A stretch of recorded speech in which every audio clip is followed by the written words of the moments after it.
Social engineering নিয়ে আজকে কিছু কথা বলবো। সোশ্যাল ইঞ্জিনিয়ারিং কি, এটার কারণে আমাদের লাইফ কিভাবে একটা ডিস্ট্রয়েড হয়ে যাচ্ছে, অ্যান্ড আমাদের এই জিনিসপত্রগুলো বোঝা উচিত, বিকজ দিন শেষে আমরা সোসাইটিতে বাস করি আর আমাদের উপর এটা ইম্প্যাক্ট পড়তেছে।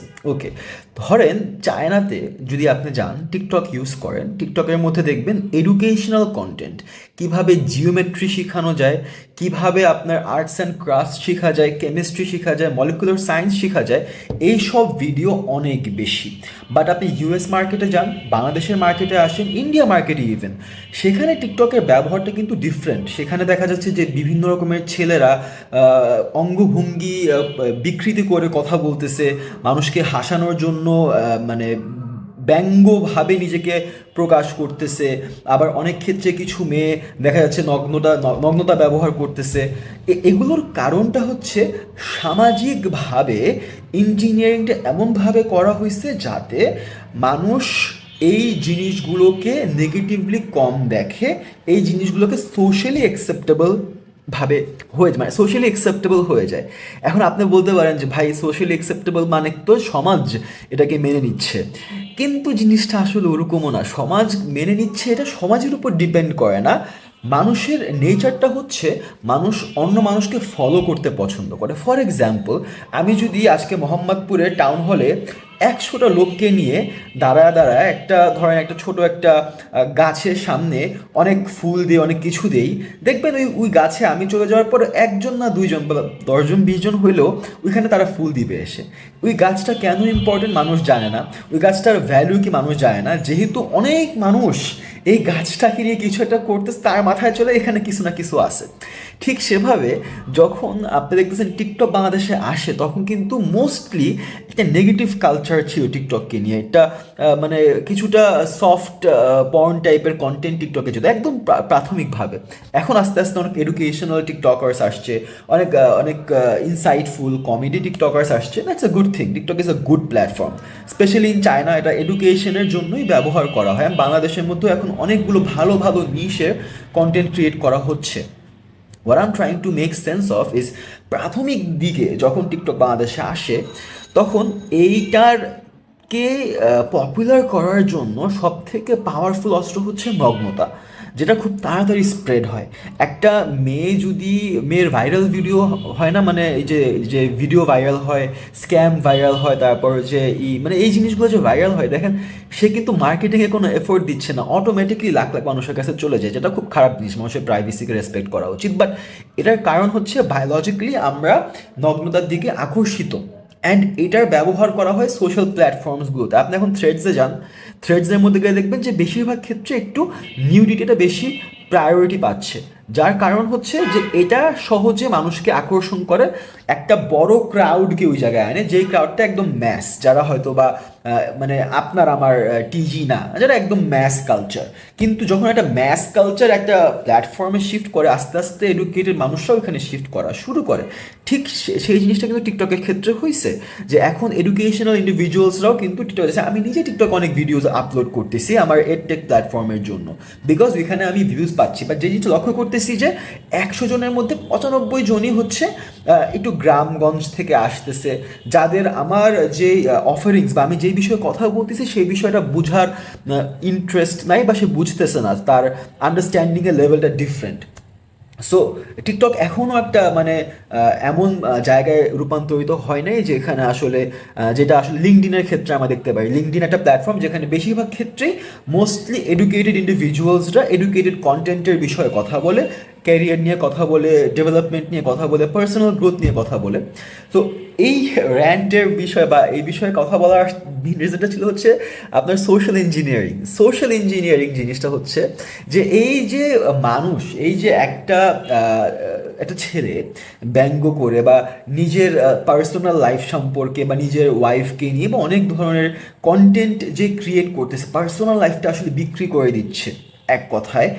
এইটার এটার ভ্যালুটা কোত্থেকে আসতেছে? এটা এটা এটা যে মানুষ দেখতেছে, মানুষ লাইক দিচ্ছে, অ্যাপ্রিসিয়েট করতেছে, এটার কারণটা কি আসলে মানুষ এটা দেখতে চায়, নাকি টিকটক এটাকে প্রমোট করতে চায়? বা ফেসবুক এমন কন্টেন্টকে প্রমোট করতে চায় যেই জিনিসটা ফেসবুকের জন্য বেনিফিশিয়াল। আপনার আমার এটা ভুলে গেলে হবে না যে দিন শেষে ফেসবুক, টিকটক, ইনস্টাগ্রাম এগুলো সবাই কিন্তু একটা কোম্পানি। আপনার যেমন একটা দোকান আছে, ওনাদেরও একটা দোকান, দিন শেষে এটা একটা দোকান। তাদের মেইন উদ্দেশ্য হচ্ছে যত বেশি মানুষ যত বেশি সময় এই প্ল্যাটফর্মে কাটাবে তাদের জন্য তত ভালো। কারণ তখন যত বেশি অ্যাডভার্টাইজার্স আমাদের মতো যারা অ্যাড রান করে টিকটকে বা ফেসবুকে, তারা কিন্তু বেশি বেনিফিটেড হবে। আমি যদি দেখি যে আমার একটা ফেসবুকে একটা কন্টেন্টে আমি 1 লাখ টাকার অ্যাড রান করলে ওইটা 50 লক্ষ মানুষ দেখতেছে, এর মধ্যে থেকে 20,000 মানুষ আমার থেকে কেনাকাটা করার ইচ্ছা পোষণ করতেছে, সেটা আমার জন্য ভালো না? তো এই যে 50 লক্ষ মানুষ আমার কন্টেন্ট দেখবে বা আমার থেকে কেনার ইচ্ছা পোষণ করবে, এই 50 লক্ষ মানুষ যত বেশি সময়, বাংলাদেশে বর্তমানে কয়েক কোটি মানুষ প্রতিদিন ফেসবুকে লগ ইন করতেছে, টিকটকে লগ ইন করতেছে, রাইট? সো এই মানুষগুলো যত বেশি সময় কাটাবে টিকটকে, ফেসবুকে, লিঙ্কডইনে, অত বেশি ওনাদের লাভ।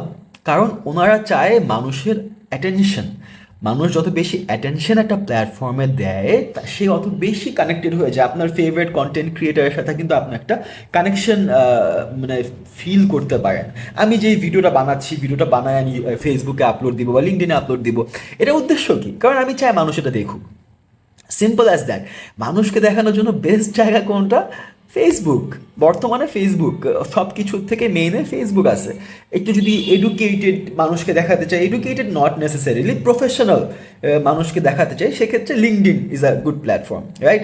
সো আমি জাস্ট এই জিনিসটার কথা বলতে আসছি যে আমি এডুকেশনাল কন্টেন্ট যদি বানাই বা কেউ যদি খুব ভালো ভালো কথা বলে ফেসবুকে এসে, লিঙ্কডইনে এসে, তখন সেটাকে অ্যাপ্রিসিয়েট করার জন্য মানুষের সংখ্যা কম। যদি আপনি ব্যঙ্গাত্মক কথা বলেন, হ্যালো ভাই কেমন আছেন, আজকে দেখাবো কিভাবে কাজটা করতে হয়, এই যে এভাবে যখন মানুষ কথা বলে বা এই এই জিনিসগুলো যখন মানুষ করে, নট নেসেসারিলি যে সেই এই জিনিসটাতে মজা পায়, বাট নট নেসেসারি যে সে তার আসল পার্সোনালিটিটা সে এখানে দেখাতে চাচ্ছে। সে জানে যে আমি এভাবে একটা ভিডিও বানাইছিলাম এককালে, এটাতে অনেক ভিউ পাইছি, তার মানে আমি এভাবেই ভিডিও বানাবো বারবার। তার দোষ কিন্তু না ভাই, তার দোষ না, দোষটা অ্যালগরিদমের। অ্যালগরিদম একটা হিন্ট দেয় যে তুমি এই কাজটা করছো, এটাকে কিন্তু আমি প্রমোট করছি, তুমি আবার করো। সো অ্যালগরিদম কোন জিনিসটা প্রমোট করবে? যেই জিনিসটা অ্যালগরিদম, মানে এই অ্যালগরিদম বলতে হচ্ছে টিকটক আর ফেসবুক কোন কোন পোস্টটা সবার আগে থাকবে, কোন পোস্টের নিচে থাকবে, এটা ডিসাইড করা হচ্ছে অ্যালগরিদম। প্রত্যেকটা সোশ্যাল মিডিয়া প্ল্যাটফর্মে একটা অ্যালগরিদম থাকে। সো এই অ্যালগরিদমটা আসলে ডিসাইড করে যে কার ভিডিও উপরে যাবে, কার ভিডিও নিচে নামবে। এখন যেই ভিডিওটা একটু ফানি বা একটু আকস্মিক বা অস্বাভাবিক, সেই ভিডিওটা মানুষের নজরে পড়ার সম্ভাবনা বেশি।